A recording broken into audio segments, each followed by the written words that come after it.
guys, so say, okay, I've already told you if you turn it all the way up, it'll beep. So like say, he's telling you, okay, turn it up, because he's been up walking around and you notice, hey, you're gonna need some more.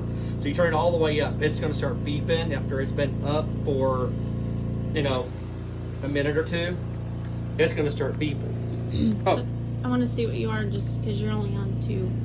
But it's gonna start, it's gonna start beeping if it's all the way up on 2 or up on 10. Well, say, you get down and how old are your kids? 6 and 3. 6 and 3. Okay, 3-year-old comes in here and likes to play with knobs and stuff. So what are you at right now? 92, 94? Okay. Well, what I'm going to do is I'm going to turn it all the way down. So you're not going to feel any ear going right now. Let's say, because I've been with a setup to where had a 3-year-old the grandparents were watching the 3-year-old granddaughter. Oh no, they won't mess anything. While we were sitting there, the little granddaughter was over here doing like this, like, so see that? So it's turned all the way down right now. So if you start hearing that, just come in here, turn it up. And since you've got little kids, it might, unless you tell them, don't touch. Right.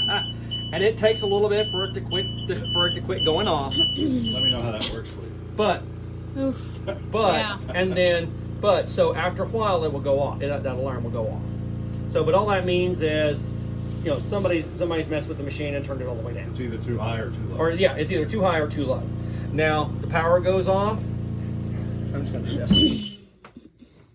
This is what you'll hear. This is what you'll hear until the power comes back on. It's right like that. So what I would do if the power does go off, shut it off.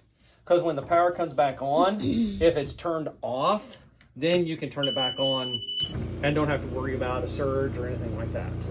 So that's what I tell people, if the beeping wakes you up because, oh no, now I don't have my oxygen, I gotta get the backup tank, things like that. Since you gotta get up anyway, what I would do is come over here, shut this off, and then turn on your backup tank. And then when the power comes back on, if you want to get back up and turn it on, then just hook it back up and turn it back on. Should we call you guys if the power goes out? No.